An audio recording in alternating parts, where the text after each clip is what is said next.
to you again from the Village Boy Academy. In the last video, we talked about loan mismatch for business, how you should avoid using short-term loan to service long-term projects.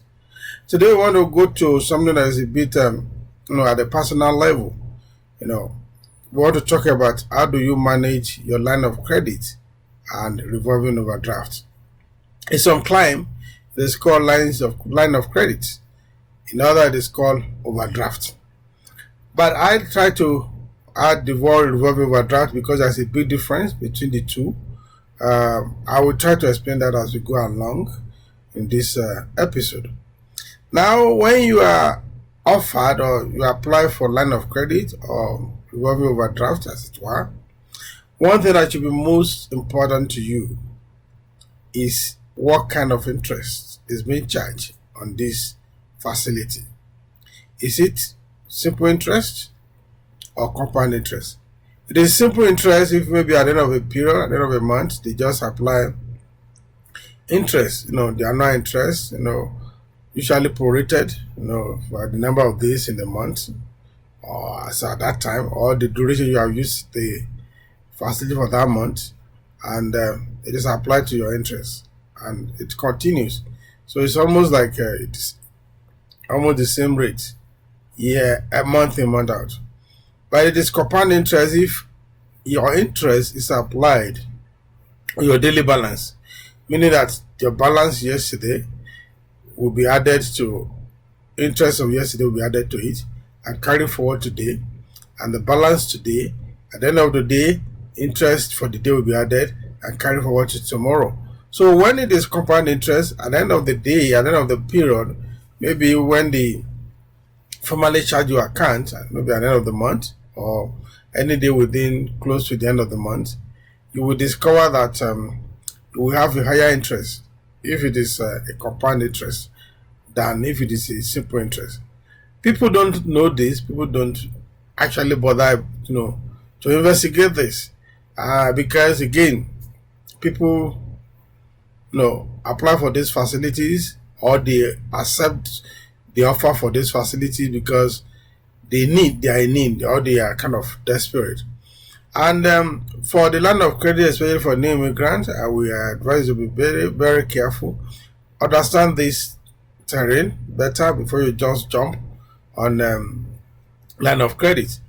I know some of people, when they get line of credit, they use it to buy goods and kind of use to do business or side hustle, as we call it, and maybe ship goods to the country of their origin and sell and get something. But now with the wide gap in the exchange rate, I don't know whether that will still be feasible.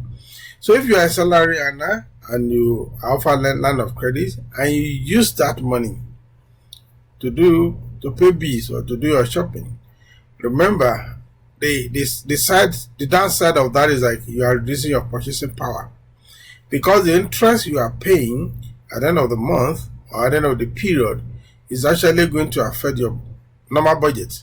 It means your budget will reduce. It's the same principle when you work in an organization. When they give you salary advance, maybe they give you 10 or 15% of salary to add to your already 100% in a particular month. It means the following month you are technically collecting only 85%, because when you pay back the 50% you are given the previous month, though it is interest free, it means that your purchasing power for the new month has reduced. So it's the same thing. If you enjoy line of credit and you pay the interest you are paying will reduce your capacity, to pay your regular bills for the previous month. And the more you continue to do this, to roll it over, you continue to enjoy it is there, you can use it. Of course, the banker will say, okay, you will be charged based on your usage. Yeah, it is good. It can solve some immediate problem. It can save you from embarrassment, especially when you don't have the ability or the privilege of getting a interest-free loan from friends or from family. Maybe also because you don't know how to, don't pay back on time too, so you don't have the let me not say use the hard word integrity of paying back when you borrow from people. So you have no choice than to go to lending institution. And if they are charging you simple interest, your exposure is a bit reduced. Your purchase power is not as hotted as when you are charging, or when you are charged compound interest. How do you know? By simple calculation. When you get your statement, you look at the interest applied, and you should be able to determine whether, okay, based on the condition, because they will give you the term, the annual interest rate. So when you divide that, you try to apply the interest charge against the principal as at that moment. So the effective interest rate will come up, and that will be able to tell you, okay, though it is also prorated, whether it is simple interest or compound interest. It's not something too complicated. These are things that we learned in arithmetic in those days. So that is that. So you should be very mindful of this, and you can use that. Your knowledge of this can be used to negotiate or renegotiate, the condition for the line of credit or for revolving overdraft. Now I talk about overdraft, and why do I use the word revolving? There are two kinds of overdraft. You can go to the bank, apply for an overdraft, which enable you to overdraw your account in a particular period. People do it for salary earners do it. They have this, they just approach bank that, okay, we are going to be paid next week, but I need this urgent money, and if you can give me as overdraft, allow me overdraw my account. So at the end of the month, when my salary coming, you take the amount I've taken plus the added interest. Again, also at the time, that when it is just a one-off situation, is going to be simple interest, because there will be no need to apply compound interest in such situation. But when you have a revolving overdraft, it is when you have an overdraft facility that enables you to overdraw whenever you have a shortfall in your cash flow. I've spoken extensively about cash flow in the past. So the nitty-gritty of this is that, okay, if you have a revolving overdraft, the month you don't use it, they will not charge you interest. But the moment you use it, there is usually a particular day in the month whereby they charge the interest based on the current balance. Again, that's a way you can find out whether the interest charge is based on a flat rate at the end of the black period, or it is it's charged on your daily balance. So if it is charged on your daily balance, then that is compound interest, and that means you are going to be paying higher interest at the end of the day. So you have to understand this. Again, it helps you to negotiate or renegotiate. If you didn't know at the time of obtaining the line of credit or revolving overdraft, if you don't know or you don't have understanding of how it is, you may not be able to negotiate. If you understand, or if you listen to this video, next time somebody is offering you, or you apply for offering you line of credit, or you apply for revolving overdraft, the first question you should ask, like, okay, what kind of interest are they going to be charging? Is it simple interest or compound interest? In layman's view, if it is compound interest, it means you are going to pay more. If it is simple interest, it means you are going to pay less. This is very important. Don't neglect this information. If you don't know, and you review your statement after you have signed and you've agreed, you can use the understanding to go back and renegotiate. Yes, it is allowed. You can renegotiate, because at the end of the day, the bank doesn't want to lose their money completely if you go bankrupt, because if you go bankrupt, you will not be able to pay back. So individuals can use line of credit, business can use line of credit. Individual can use revolving overdraft, business can use revolving overdraft. Though revolving overdraft in some clime is a bit restrictive for individuals, except that you are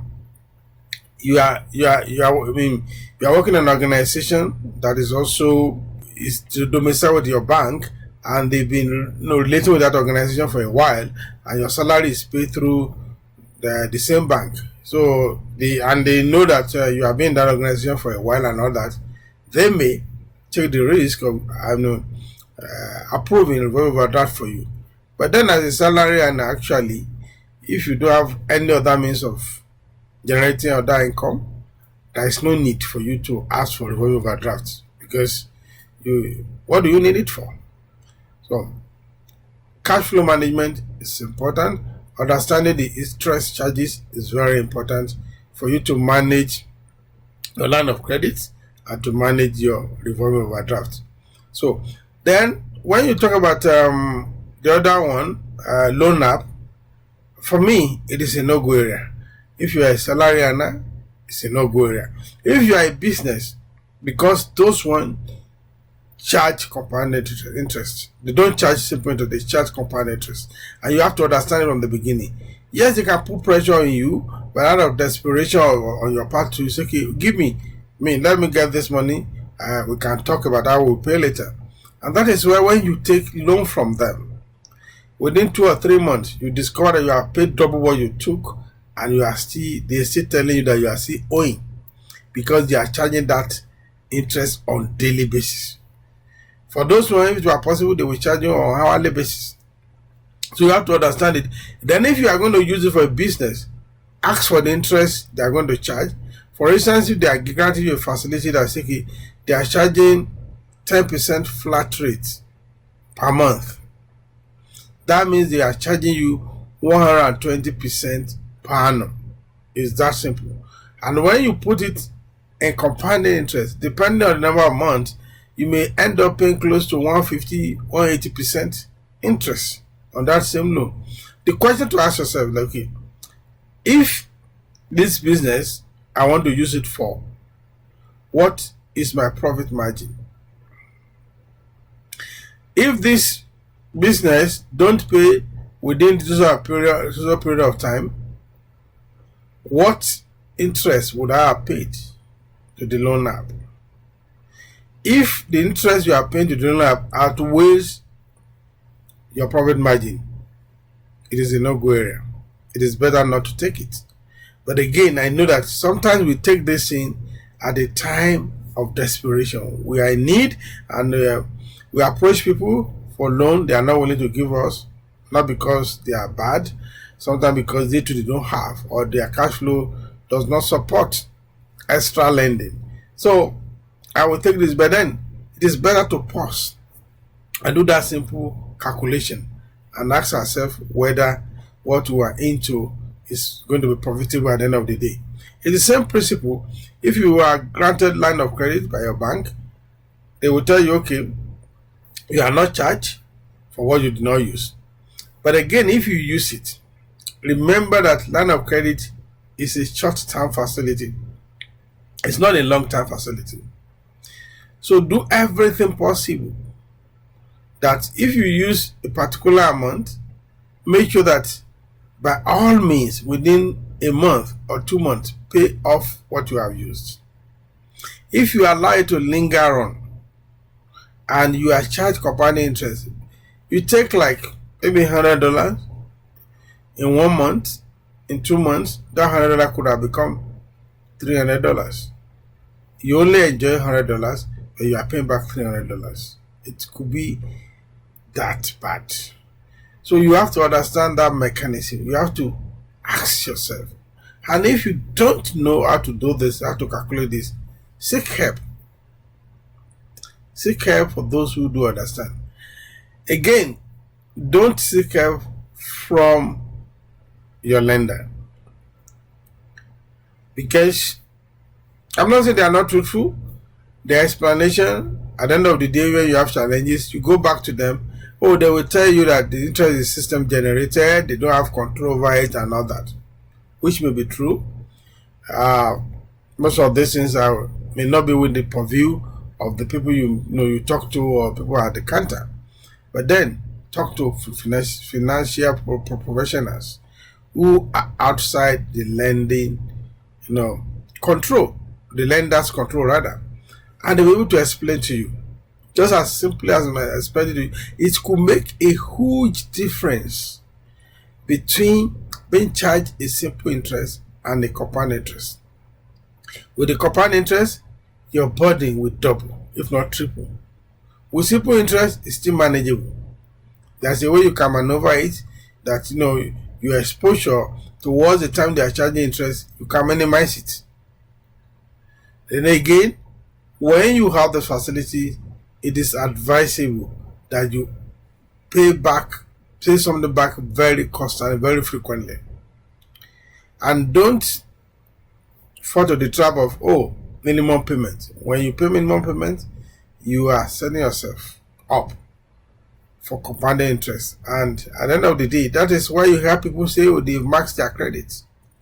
And when you look at that concept of maxing out your credit, you will discover that the large proportion of that maxing out is interest charge.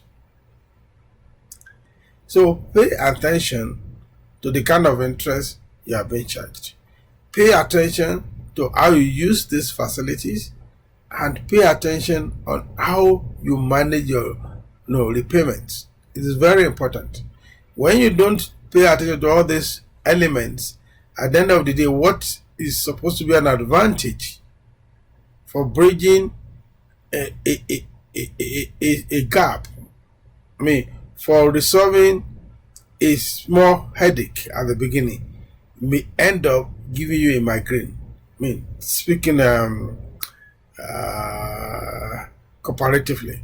So ask these facilities, what type of interest am I being charged? Is it compound interest or is it simple interest? There's a huge world of difference between the two. If you run business and you have not gotten this book, you are not doing yourself any favor. Don't wait anymore. Grab Business Strategy Manual, and you can never be wrong reading this book. It will help you. It is small, but it can be very mighty. We made it very simple so that you don't have to put the dictionary by your side before you read it. It's simple to read, and it's explain what you are familiar with in business environment, in business arena. It speaks to your experience. It speaks to your challenges in running your business. Go grab your copy. It is all over the place. If you follow me on Facebook, I've shared extensively on the various channels that you can get the book. If you are not following me, please do. Thank you for being with me until we come your way with another interesting topic rather. Keep the question coming. Reach out to us online and offline, and we'll be glad to discuss whatever issues that is bothering you, either in your personal finance or in running your business. Again, our objective on this platform is to make sure that your business give you a peace of mind. That your business is not running you, you are the one that is actually running your business. Until I come your way again, I remain your village boy. God bless.